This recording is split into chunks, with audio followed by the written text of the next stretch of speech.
వచ్చి రాగానే రేవంత్ రెడ్డి గారు తీసుకున్న మొట్టమొదటి నిర్ణయం ఏందండి? అనాలోచితంగా బాధ్యతారాహిత్యంగా, నాకు తెలిసి మొదటిదో రెండోదో నిర్ణయం రాగానే ఎయిర్పోర్ట్ మెట్రో రద్దు.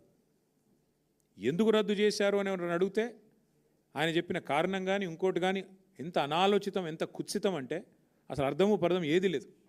అప్పటికే టెండర్ అయిపోయింది, ల్యాండ్ అక్విజిషన్ కూడా చాలా పరిమితంగా ఉంది. ఎందుకంటే ఇప్పుడు కాంగ్రెస్ ప్రభుత్వం, మళ్ళీ చెప్తున్నాను నేను, కాంగ్రెస్ ప్రభుత్వమే ఆనాడు కట్టిన ఓఆర్ఆర్లో రాజశేఖర రెడ్డి గారి నాయకత్వంలో చుట్టూతా మెట్రో కారిడార్ పెట్టినారనలా. దాన్ని వాడుకుని జల్దీ కడదాం అనుకుంటే రాగానే ఫస్ట్ క్యాన్సల్.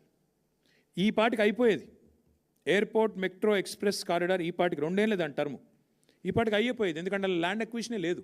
స్ట్రైట్గా ఎట్ గ్రేడ్, మళ్ళీ అది కూడా పిల్లర్లు వేసేది కూడా అవసరం లేదు. ఎట్ గ్రేడ్ అంటే భూమి మీదనే వేసుకుంటూ వెళ్ళిపోవచ్చు. ఎంత వేగంగా అంటే అంత వేగంగా చేయొచ్చు. ఇది మా ఎజెండా ఉండే. రాగానే ఫస్ట్ నిర్ణయం రద్దు ఎయిర్పోర్ట్ మెట్రో. ఎందుకు? పిచ్చి ఆలోచనలు.